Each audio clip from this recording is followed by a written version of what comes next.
अस्सलाम वालेकुम। आज हम करने लगे हैं chapter 5 physics. A 0.14 kg ball is thrown vertically upward। एक बॉल को जो है वो ऊपर की तरफ फेंका गया with an initial velocity of 35 metre per second. Find the maximum height reached by the ball. उसकी जो मैक्सिमम हाइट है बॉल की वो फाइंड करनी है। हम लोगों ने फाइंड यहाँ पर जो है वो हाइट को करना है और इसे अपवर्ड ऊपर की तरफ फेंका गया है तो ग्रेविटी की वैल्यू यहाँ पर -10 हो जाएगी। हमारे पास बॉल का जो मैस दिया हुआ है वो हमारे पास 0.14 kg है। मैस भी दिया हुआ है, इसकी वेलोसिटी भी दी हुई है, इनिशियल वेलोसिटी इसकी दी हुई है। अब जब हम बॉल को नीचे से ऊपर की तरफ फेंकेंगे, फॉर एग्जांपल हम लोगों ने ये एक बॉल जो इसको थ्रो किया ऊपर की तरफ, जब ये ऊपर की तरफ जाएगी तो इसकी इनिशियल वेलोसिटी हाईएस्ट पॉइंट पे जाएगी, इसकी जो फाइनल वेलोसिटी है वो 0 हो जाएगी। इनिशियल वेलोसिटी हमें दी हुई है इन्होंने ऑलरेडी, जो कि 35 है, और यहाँ पर इसकी हाइट जो है यहाँ से यहाँ तक जो इसकी हाइट है वो हम लोगों ने इसकी फाइंड करनी है। और ग्रेविटी की वैल्यू भी इसके अंदर इंक्लूड होगी है और हाइट भी आ रहा है। तो हाइट फाइंड करने का जो सबसे सूटेबल फार्मूला है वो इक्वेशन ऑफ मोशन की जो तीसरी इक्वेशन है हम वो वाली यूज़ करेंगे। तो हम 5.6 करने लगे हैं और इसका गिवन डाटा लिख देते हैं। हमें मैथ दिया हुआ है जो कि है 0.14 kg के बाद क्या दिया हुआ है, अपवर्ड फेंका है और उसकी इनिशियल वेलोसिटी दी हुई है 35 मीटर पर सेकेंड और इसकी जो फाइनल वेलोसिटी है वो हमारे पास हो जाएगी 0 मीटर पर सेकेंड है। और इसकी हाइट जो थी वो हम लोगों ने फाइंड करनी थी। तो ये वाली इक्वेशन ऑफ मोशन है 2g h। अब क्योंकि ग्रेविटी इंक्लूड हो रही है g कर देंगे और s जो है वो इज इक्वल होता है h के, तो हमने s को h से चेंज कर दिया, v(f)² माइनस vi²। अब ग्रेविटी की वैल्यू जो है वो -10 आएगी। हाइट हमारे पास जो हम लोगों ने फाइंड करनी थी वैसे की वैसे ही आ जाएगी। हमारे पास इनिशियल इसकी फाइनल वेलोसिटी 0 थी, इनिशियल इब्तदाई वेलोसिटी उसकी जो थी वो है हमारे पास 35 और इसका स्क्वायर आ जाएगा 2 × 20 -35 का स्क्वायर लेंगे तो हमारे पास इसका आंसर आ जाएगा 1225। ये एच इसके साथ आएगा, ये माइनस के साथ में वैसे ही आ जाएगा। अब ये वाला माइनस इस वाले माइनस से कैंसिल आउट हो गया। अब ये जो है ये इधर इसके साथ मतलब इधर मल्टीप्लिकेशन की फॉर्म में है,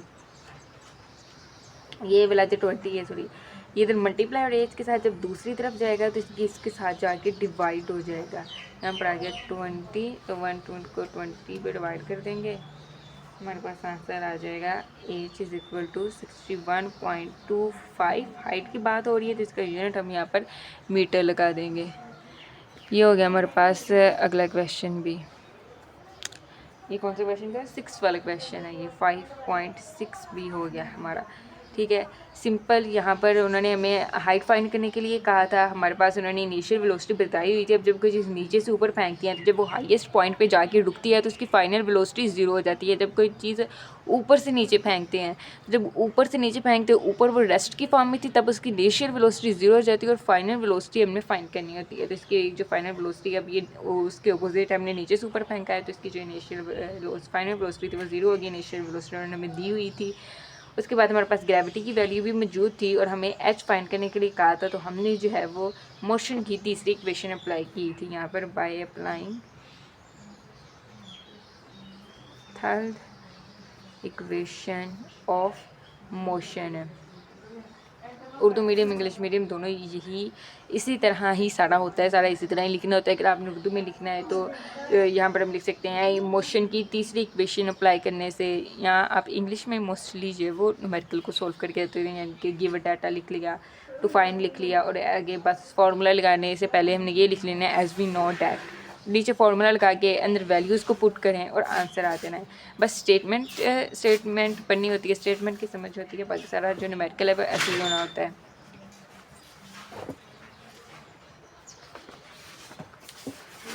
आगे देखें, a girl is swimming on a swing. एक गर्ल जो है वो एक झूले पे, वो जो पिंक होती है उस पर झूला ले रही है, ठीक है। At the lowest point of her swing she is 1.2 metre from the ground. मतलब ये एक झूला है जिसके ऊपर लड़की झूला झूल रही है और ये जो है ये हमारा ग्राउंड है। अब यहाँ से यहाँ तक जो उसकी हाइट थी ग्राउंड से वो 1.2 थी।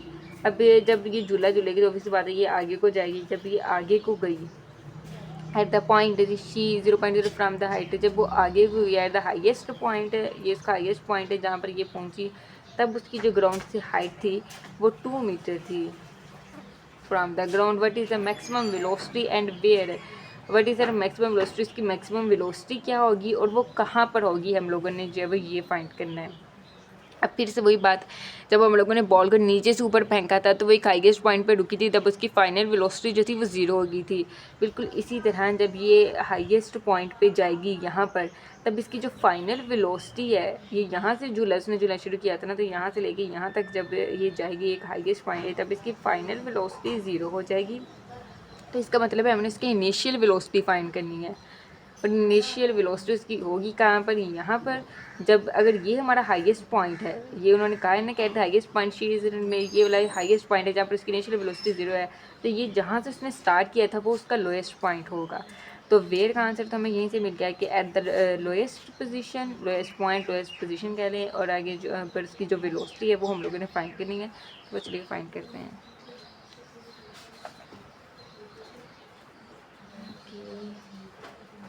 तो वही हम सबसे पहले गिवन डाटा लिख देते हैं। 5.7 है गिवन डाटा हमारे पास है कि ग्राउंड से हम अब 2 हाइट्स आ गई हैं, तो सबसे पहले हम लिखेंगे H1 इज इक्वल टू 1.2 और H2 जो है वो हमारा इक्वल है 2 मीटर भी आएगा साथ में, 0.0 मीटर। 2.0 का मतलब 2 ही होता है, ये 2 मीटर है। What is the maximum velocity and where, अभी यहाँ पर हमारे पास जो वी एफ था उसकी वेलोसिटी क्या है, V F is equal to 0 metre per second. अब वी एफ आगे, इसका मतलब हमने वी आई को फाइंड करना है। तो अभी हमें यहाँ पर H1 भी पता है, H2 भी जो है पता है। अब जब वो झूला झूल रही थी यहाँ पर, ये फॉर एग्जाम्पल ग्राउंड है, यहाँ से उसने शुरू किया था, यहाँ तक गई। अब यहाँ से यहाँ तक की हाइट उसकी थी 1.2 और यहाँ तक जो इसकी हाइट थी वो थी 2। अब इतने की हाइट जो 2 थी और ये इतना जो है इनकी हाइट में डिफरेंस आ रहा है, तो इसके सबसे पहले जब हम डिफरेंस निकाल लेते हैं, यानी कि हम एक हाइट कर लेते हैं, क्योंकि हम लोगों ने 2 वेलोसिटीज़ तो फाइंड ही नहीं करनी है ना, सिर्फ एक ही वेलोसिटी फाइंड करनी है। तो क्वेश्चन को ज़्यादा कॉम्प्लेक्स करने की बजाय जो है हम इनका डिफरेंस निकाल लेते हैं। इनका डिफरेंस निकालने के बाद हमारे पास जो है एग्जैक्ट हाइट आ जाएगी। तो उस हाइट से जो है वो हम इसकी इनिशियल वेलोसिटी, इब्तदाई वेलोसिटी जो है वो फाइंड कर लेंगे। तो देखें, सबसे पहले हम करते हैं कि क्या था हमारे पास, इसकी एज फाइंड करना है। तो h is equal to H1 minus H2। H is equal to, हमारे पास हाइट 1.2 थी और दूसरी जो थी 2 थी, तो हमारे पास इसकी वैल्यू आ जाएगी 1.2 में से 2 को माइनस करेंगे तो हमारे पास आ जाएगी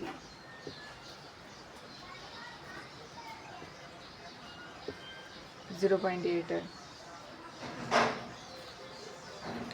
अभी हमारे पास हाइट भी है इसकी, इनिशियल हमारे पास हाइट भी, इसकी इनिशियल वेलोसिटी भी है।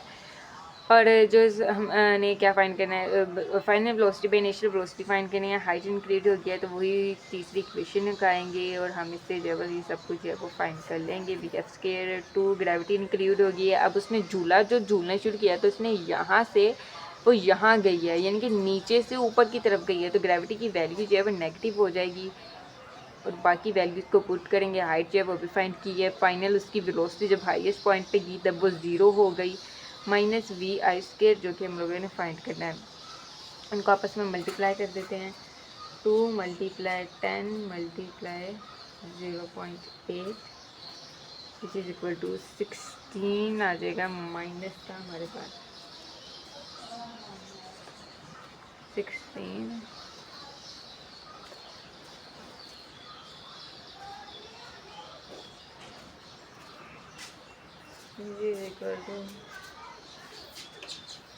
वी आई स्केयर, अब ये माइनस भी इसके साथ आ जाएगा। अब ये वाला माइनस इस वाले माइनस से कैंसिल आउट हो जाएगा, तो हमारे पास आ जाएगा V I square is equal to 16। लेकिन हमें स्केयर वी आई स्केयर नहीं चाहिए, हमें सिर्फ पल वी आई चाहिए, तो दोनों तरफ स्केयर रूट ले लेंगे। स्केयर रूट से कैंसिल हो गया और 16 का स्केयर हमारे पास 4 और साथ में इसका यूनिट लगा देंगे तो 4 मीटर पर सेकेंड। ये हमारे पास जो है वो चौथा क्या है, ये 7वां क्वेश्चन भी हो गया। उसके बाद अगला क्वेश्चन देखें। A person push a lawn mover with a force of 50 Newton making an angle of the 45, मतलब ये जो घास काटने वाला आला होता है इसके साथ जो है वो घास काट रहा है और उसने जो फोर्स उसके ऊपर लगाई हुई है वो 50 न्यूटन की फोर्स लगा रहे हैं। जब फोर्स लगाई है तो ये देखिए ये वाला जो एंगल बन रहा है ये सरफेस है और ये वाला जो एंगल हमारे पास बन रहा है ये हमारे पास 45 डिग्री का एंगल बन रहा है with an horizontal if the mover is move through the distance of 20 metre. ये जो मूव कर रहा है ये इनका जो डिस्टेंस है वो है 20 metre. How much the work is done, हम लोगों ने W को फाइंड करना है तो ये हॉरिजॉन्टल है तो हमारे पास फार्मूला बन जाएगा W is equal to FS cos theta. ये वाला फार्मूला लगाएंगे हमारे पास इसकी फोर्स भी है 5 न्यूटन की फोर्स लग रही है, एंगल 45 डिग्री का लग रहा है और इसमें जो डिस्टेंस इनके S जो है वो है हमारा 20 मीटर। तो सिंपल सा ये क्वेश्चन है जो कैसे ही हो जाएगा। देखें जी यहाँ पर ही कर लेते हैं कि 5.8 है इसका गिवन डेटा हमें बताएगा भाई कि फोर्स है 50 न्यूटन की, एंगल बना रही है ये 45 डिग्री का, डिग्री भी इसके साथ में लगानी है। तो डिस्टेंस जो था इसने कवर किया with horizontal if the mover is move through the distance S जो था वो हमारे पास है 20 metre. How much work is done, W is equal to find out. तो W का फॉर्मूला लगाएंगे FS cos theta. W is equal to force हमारे पास कितनी है 50 की, डिस्टेंस हमने 20 मीटर कवर किया था, कोस और एंगल ये बना रही थी 45 का। सबसे पहले 50 को हम मल्टीप्लाई कर देंगे 20 पे, हमारे पास आ जाएगा 1000। W इज इक्वल टू 1000 कोस 45 हमारे पास आ गया 0.707। ये ब्रैकेट्स लगी हुई हैं, ब्रैकेट्स का मतलब ही मल्टीप्लिकेशन ही होता है। इनको मल्टीप्लाई कर देंगे अब आपस में 1000 तो हमारे पास आ जाएगा 707। और ये वर्क का जो यूनिट होता है जो वो लगा देंगे, ये हमारे पास हो गया 5.8। बिल्कुल आसान सा एक छोटा सा क्वेश्चन था, ठीक है। अगला क्वेश्चन है हमारे पास कैलकुलेट द वर्क डन। हमने जो वर्क डन फाइंड करना है इसके दो पार्ट में दिए हुए हैं, पार्ट 1 2। सबसे पहले पार्ट 1 में कह रही है pushing a 5 kg box up a frictionless inclined plane 10 metre along with that make an angle of 30 degree with horizontal. हमारे पास ये एक ब्लॉक है जो 5 kg का, इसे हम एक इंक्लाइंड प्लेन के ऊपर पुश कर रहे हैं, खींच रहे हैं, इसे ऊपर की तरफ लेके जा रहे हैं। जब इसे ऊपर की तरफ लेके जा रहे हैं तो ये जो एंगल बना रही है हमारे पास ये 30 डिग्री का एंगल बना रही है हमारे पास। और ये जो इंक्लाइंड प्लेन है ये वाली जो भीतर की एक लाइन है ये हमारे पास 10 मीटर लॉन्ग है। तो हमने इसका वर्क डन फाइंड करना है। सबसे पहले हम ए पार्ट करते हैं। यहाँ पर 5.9 है हमारे पास क्वेश्चन नंबर, इसका पहला पार्ट है। उसमें उन्होंने हमें दिया हुआ है कि जो मैथ्स है केजी की बात हो रही है, तो यहाँ पर आ जाएगी इसका मैथ्स उसका 5 kg है। और जो उसका एस था जो डिस्टेंस वो 10 मीटर और एंगल बना रही थी वो 30 डिग्री का। हम लोगों ने वर्क डन जो था दोनों क्वेश्चंस में फाइंड करना था। Work done is equal to W और वो हम लोग फाइंड करना है दोनों पार्ट्स में। तो वर्क डन का फॉर्मूला क्या होता है, work done is equal to, अभी यहाँ पर जो हमने ऊपर वाले क्वेश्चंस में वर्क डन का फॉर्मूला यूज़ किया था, वर्क डन तो ये वाला फार्मूला यूज़ किया था क्योंकि फोर्स जो थी वो हॉरिजॉन्टली अप्लाई हो रही थी। हम बॉक्स को जो भी क्वेश्चन पीछे यूज़, हम बॉक्स को एक सरफेस के ऊपर खींच रहे थे, जो वो सरफेस थी वो हॉरिजॉन्टल थी, हॉरिजॉन्टल सरफेस पे यानी कि एक्स एक्सिस पे खींच रहे थे, तो वो ये वाला फार्मूला बन रहा था। अब हमारे पास हॉरिजॉन्टली वो इस फॉर्म में है, इंक्लाइन फॉर्म में है, वितर की शेप में है, या हम इसे जो है वो वर्टिकल भी कह लेते हैं कि वो ऊपर की तरफ जा रही है। पहले ये सरफेस पे ही मूव हो रही थी, अभी ऊपर की तरफ जा रही है। तो हमने प्रीवियस चैप्टर में इसका किया था कि जब ये सरफेस के ऊपर मूव कर रही हो, एक्स एक्सिस के ऊपर हो, तब हम इस कोस लगाते हैं, और जब दूसरा हो हॉरिजॉन्टल हो या इंक्लाइंड हो तो हम जो है वो साइन थीटा लगाते हैं क्योंकि वो वाई एक्सिस बन जाता है। अब यहाँ पर हम जो है वो साइन थीटा इसके लगाएंगे, फार्मूला यही रहेगा W is equal to F multiply S, cos की जगह हम साइन लगा देंगे यहाँ पर बस। सो हमारे पास आ जाएगा F S is equal to sine theta. ये हमारा हो गया अब मेन फार्मूला। अब इसके अंदर हमारे पास फोर्स मौजूद नहीं है। अगर हम देखें तो फोर्स नहीं है, तो सबसे पहले हमें फोर्स फाइंड करनी होगी।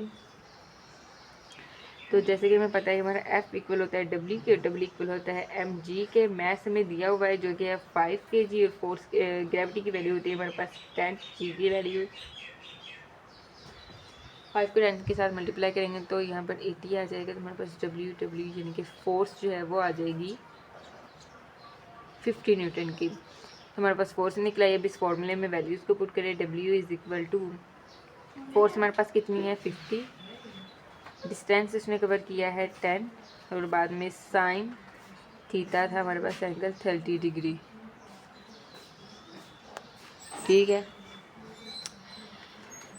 तो यहाँ पर सबसे पहले इनको वैल्यूज़ को मल्टीप्लाई करते हैं। 5 को मल्टीप्लाई करेंगे 10 के साथ, हमारे पास आ जाएगा 500। साइन 30 जो है वो है हमारे पास 0.5। 500 मल्टीप्लाई 0.5 हमारे पास आ जाएगा 250।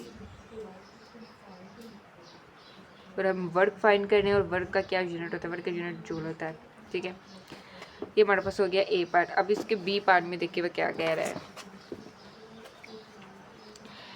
Lifting the box vertically up from the group to the top of inclined plane.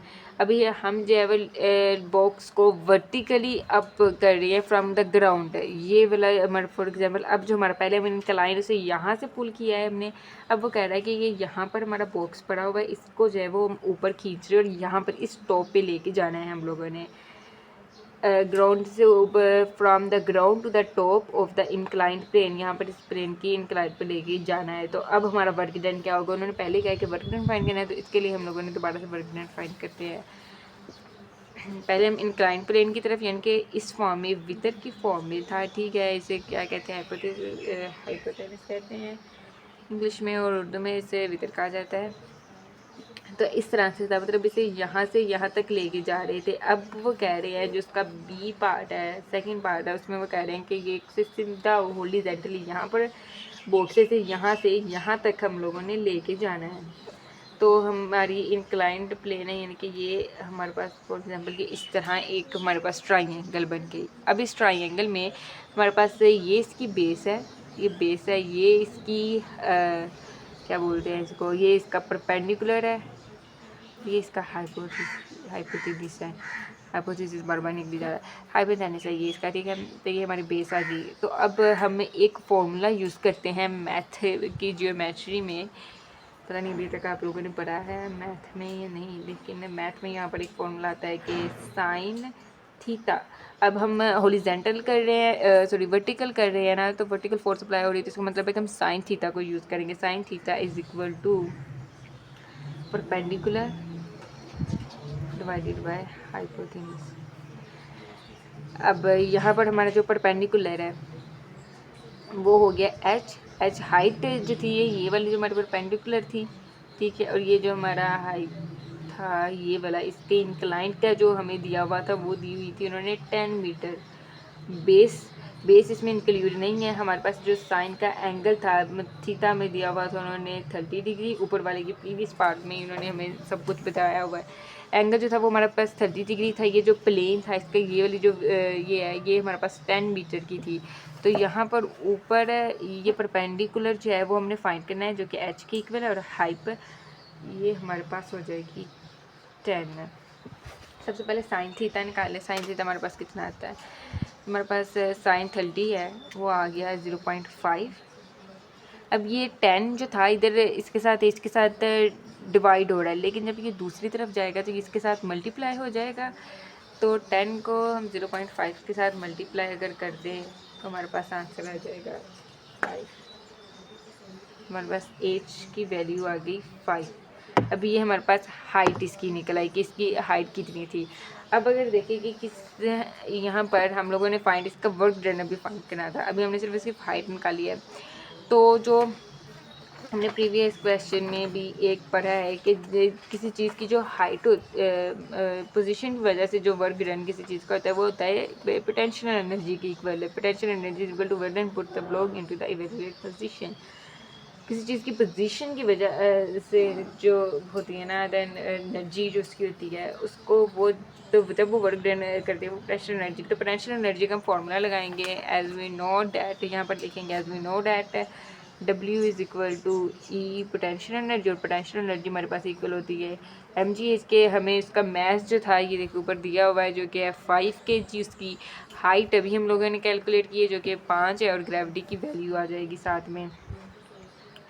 Height कितनी है, ये मैथ 5 था, ग्रेविटी की वैल्यू आ गई साथ, और एच अभी ये जो हाइट जो है वो 5 इसकी फाइंड की है। इन सारी वैल्यूज़ का आपस में मल्टीप्लाई कर देंगे, यानी कि 5 मल्टीप्लाई 10 50 आ गया, मल्टीप्लाई 5 तो हमारे पास आ गया 250 जूल, W का यूनिट। तो समझ आई होगी, ये थोड़ा सा शायद आपको कॉम्प्लिकेट लगे, कॉम्प्लेक्स लगे, कॉम्प्लेक्स।